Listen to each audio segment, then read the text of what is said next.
اگر ہم نے یہ شرارت ہی کرنی تھی تب پھر میں وہاں سے ہلاکو خان کی بیوی دو کوزہ کو اٹھا کر لا سکتا تھا اور اسے یہاں لانے کے بعد ہلاکو سے کہتا کہ اگر وہ اپنی بیوی کو حاصل کرنا چاہتا ہے تو یہاں سے اپنے مرکزی شہر کرم کی طرف بھاگ جائے۔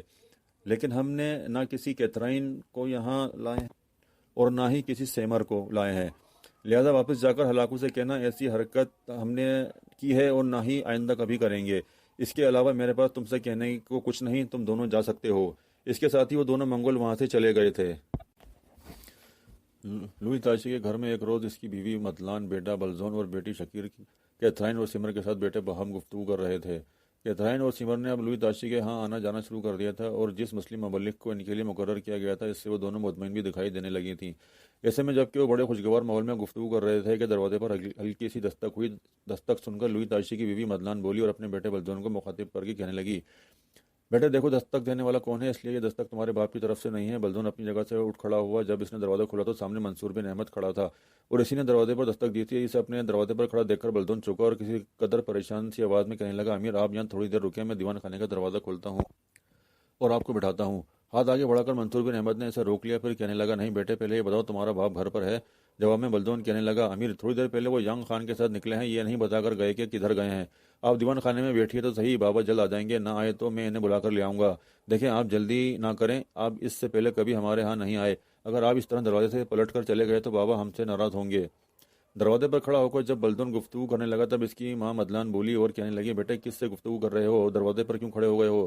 بلزون نے مڑ کر اپنی ماں کی طرف دیکھا، پھر کہنے لگا، اماں امیر منصور بن احمد آئے ہیں، بابا سے ملنا چاہتے ہیں۔ منصور بن احمد کا نام سن کر مدلان اپنی جگہ پر اٹھ کھڑی ہوئی، پھر کہنے لگی، بیٹے امیر کو دیوان خانے میں بٹھاؤ، جانے نہیں دینا، تمہارے بابا تھوڑی دیر تک آ جائیں گے۔ مدلان کی آواز منصور بن احمد نے بھی سن لی تھی، یہاں تک کہ بلزون بولا اور کہنے لگا، امیر آپ جائیں گے نہیں، میں دیوان خانے کا باہر والا دروازہ کھولتا ہوں اور آپ کو وہاں بٹھاتا ہوں۔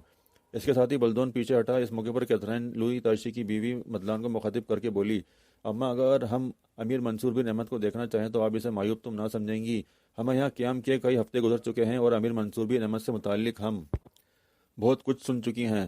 ہمارے لیے اب ان کی ذات ایک راز، بلکہ یوں جانیے ان کی ذات ہمارے لیے پراسرار ہو چکی ہے۔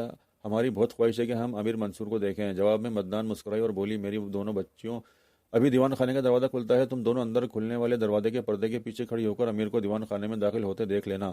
مدلان کے یہ الفاظ سن کر کیتھرائن اور سیما دونوں خوش ہو گئی تھیں۔ اتنی دیر تک دیوان خانے کا بیرونی دروازہ کھولنے کے لیے بلزون دیوان خانے میں داخل ہوا تھا۔ اس کے ساتھ ہی تقریباً بھاگنے کے انداز میں کیتھرائن اور سیما دونوں اندر کھلنے والے دروازے کے پردے کے پیچھے کھڑی ہو گئی تھیں۔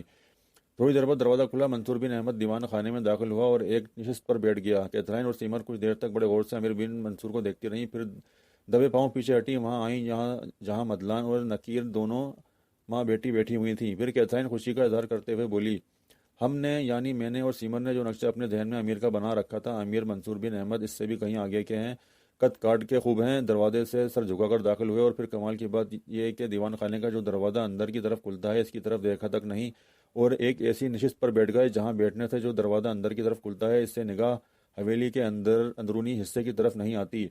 اس موقع پر کیتھرائن کچھ کہنا چاہتی تھی کہ مدلان بولی اور اپنی بیٹی نکیر کو مخاطب کر کے کہنے لگی، بیٹی امیر کو انگور کا رس نکال کر پلاؤ، تمہارے بابا ابھی گھر پر نہیں ہیں اور وہ پہلی دفعہ ہمارے ہاں آئے ہیں اور پھر تم اکثر و بیشتر امیر کے سامنے جاتی رہتی ہو، اس واسطے اگر تم امیر کے پاس جاتی ہو تو وہ برا نہیں مانیں گے، ورنہ قبیلے کی عام لڑکیوں سے وہ ملتے نہیں ہیں۔ اس پر نتکیر اپنی جگہ پر اٹھ کھڑی ہوئی، ایک دوسرے کمرے میں گئی۔ تھوڑی دیر بعد لوٹی تو اس کے ہاتھ میں انگور کے رس کا بھرا ہوا مٹی کا ایک پیالہ تھا۔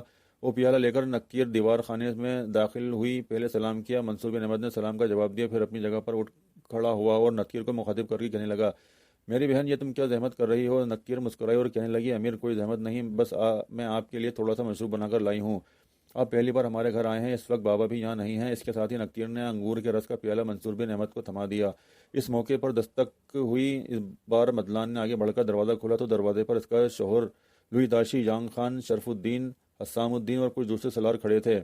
مدلان فوراً لوئی تاشی کو مخاطب کر کے بولی، تھوڑی دیر پہلے امیر بن منصور آئے تھے، وہ آپ سے ملنا چاہتے ہیں، وہ واپس جانے لگے تھے لیکن ہم نے یوں جانے زبردستی دیوان خانے میں بٹھا دیا ہے۔ یہ الفاظ سن کر سب چونکے، پھر انہوں نے دیوان خانے کا رخ کیا۔ اتنی دیر تک منصور بن احمد نے انگور کا رس پی کر پیالہ ایک طرف رکھ دیا تھا، پھر نتکیر دوبارہ دیوان خانے میں داخل ہوئی، وہ پیالہ اٹھا کر لے گئی۔ اتنی دیر تک دیوان خانے میں لوئی تاشی، ینگ خان، حسام الدین، شرف الدین اور دوسرے سالار داخل ہوئے۔ بڑے پرجوش انداز میں اپنی جگہ سے اٹھ کر منصور بن احمد نے ان سے مصافحہ کیا۔ جب سب نشستوں پر بیٹھ گئے تب گفتگو کا آغاز لوئی تاشی نے کیا اور منصور بن احمد کی طرف دیکھتے ہوئے کہنے لگا، بڑے اچھے وقت پر آپ ہمارے یہاں آئے ہیں، پہلی بات جو میں آپ سے کہنا چاہتا ہوں وہ یہ کہ آج آپ کا کھانا ہمارے ہاں ہوگا، آپ جائیں گے نہیں، اگر آپ جانا چاہیں گے تو میں آپ کی بات نہیں مانوں گا۔ دوسری بات یہ کہ ادھر آتے ہوئے میں یانگ خان، شرف الدین اور حسام الدین نے فیصلہ کیا تھا کہ آج آپ سے قرآن کے ایک حصے کی تلاوت سنیں گے۔ کئی دن ہوئے آپ کی تلاوت نہیں سنی، اور جس دل موہ لینے والے انداز میں آپ قرآن مقدس کی تلاوت کرتے ہیں وہ سننے کو آج جی بہت چاہ رہا ہے۔ امید ہے آپ ہماری خواہش کا احترام کریں گے اور یہاں بیٹھ کر ہمیں قرآن مقدس کے حصے کی تلاوت سنائیں گے۔ منصور بن احمد سنبھل کر بیٹھا، پھر مسکراتے ہوئے کہنے لگا، اگر تمہاری لوگوں کی یہی مرضی ہے تو یوں یوں ہی صحیح، اور جس موضوع پر میں گفتگو کرنے کے لیے آیا ہوں اس پر گفتگو بعد میں کر لوں گا۔